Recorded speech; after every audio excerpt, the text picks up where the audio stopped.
This is Midnight Talk Edition with your host, Carvin Banner. On 3430 AM KRCM, a subsidiary of McGill County Orchards Incorporated. Brought to you this week by Settle for Less. Settle for Less department stores. When you can't afford the best, don't think like the West. Come on down to Settle for Less. Good night, good morning, and welcome to the first airing of Midnight Talk Edition, Southwest Montana's newest late-night geopolitical and local talk show. Due to the show's focus, I was only able to convince our station producer Pete for a 15-minute time slot. So, isn't the weather ominous? Rolling clouds and dry thunder is playing in tune with today's top events. The Chicago Exchange reported today that the governor of Illinois has declared a statewide emergency after the National Guard, deployed nearly 48 hours ago, had still been unable to contain, much less reclaim, control of the downtown Chicago area the insurrectionist revolt has taken control of for nearly the last 4 days. Congressional Democrats have criticized Republican Governor Christian Lewis, claiming his failure to speedily enact the state of emergency for the continued rioting and have called for his resignation. This has been responded to with calls from the right in the National Congress for the resignation of 13 Illinois state Democratic senators' resignations. The riots and subsequent annexations that have set the city's center ablaze and pushed out police have been moving into the suburbs.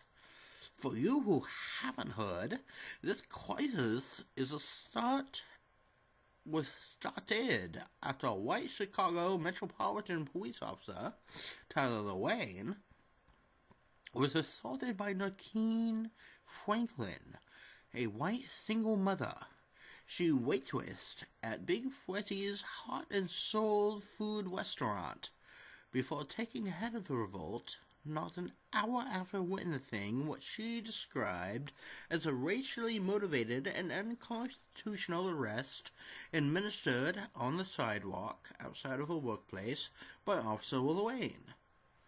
Mrs. Franklin attempted a citizen's arrest of Officer Lewayne during his arrest of Marcus O'Connell. All three are still in the hospital after Mr. O'Connell, getting free of Mr. Lewayne's grip, struck both Officer Lorraine and Mrs. Messine with Officer Lewayne's patrol car, driving through the main window of Big Freddy's, injuring 20 and killing 2. Mr. O'Connell was shot multiple times by an unnamed civilian on the scene after the vehicle came to a rest somewhere near the kitchen's freezers. The meat was spared, says local sources. The chaos further intensified as more officers, due to multiple erroneous media reports and citizen phone calls, believed a terrorist attack to be unfolding, arrived on the scene and gunned down the unnamed civilian, also injuring another 3 on the scene.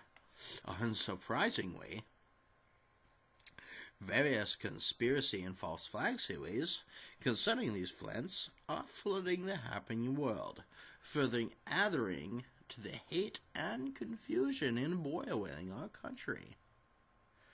Already the Big Freddy's Big Fucking Riot, as the rioters themselves have dubbed it, have broken last year's 2-day 3-night Columbus Day riots that devastated large portions of the Ohio City center after a group of Black Bloc protesters ignited a set of pipe bombs surrounded in buckshot, hidden underneath red Solo cups at the base of a Columbus statue, which left 114 dead and another 1,317 injured. and untold more in mourning thanks to a massive and tightly backed anti-colonialist protest that surrounded the monument. The death toll in Chicago is currently confirmed as 420 dead by social media and 104 by hospital reports. We can all but wonder to which source is to be believed. The number of injured cannot be confirmed. Officials are urging anyone injured to seek proper medical attention and avoid treating mild to severe injuries at home, as they cannot currently guarantee the safety of the water. After a video emerged on the Happening World that seems to suggest a large number of protesters and their audiences have been dumping sewage and bodies of slain civic civilians directly into the reservoir. Unsurprisingly, various conspiracy and more false flag theories concerning these events are flooding the Happening World, further adding to the hate and confusion within our country. In local news,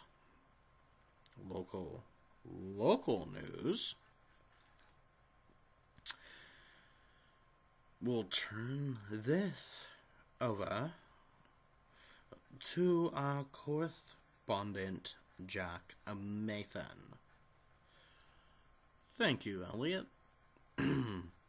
A mass shooting was averted earlier this morning at Broadwater Elementary School in Helena. The gunman, wielding a semi-automatic rifle and firing into the windows of the school, was killed after a young man wearing a Hawaiian shirt, cargo pants, and a pair of combat boots distracted the gunman by firing various small objects from a wrist rocket.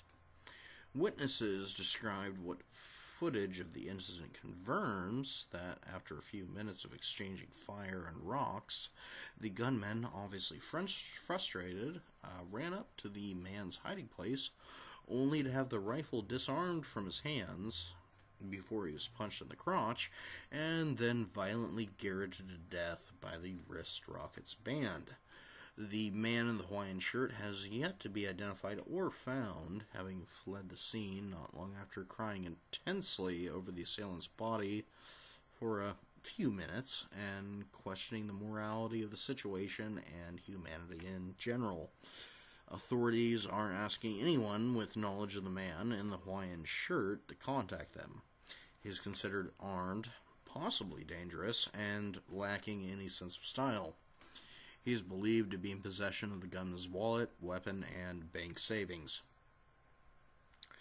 Well, thank you very much for that, Jack. For a word from my sponsor, settle for less. The number 4 and less. The only absurdity is in our savings. Settle for Less department store, Chicago, New York, LA, and located in your local downtown at the corner of Main and Alameda. There's no need to look further when you settle for less. Well, then, more local news. The McGillicuddy Orchard's 12th annual Lemon Affair is in full swing. Fresh-made lemonade, when lemon-themed carnival rides are just a few among the many fun and industrious games and events to see. The infamous Burn Your Eyes lemon bobbing and pie eating contest will be held tomorrow, November 20th, inside the orchard at 11 a.m. Contestant entries end at 10, and tickets to the event are $15 online, $20 at the door, and 10 with proof you've grown your own lemons.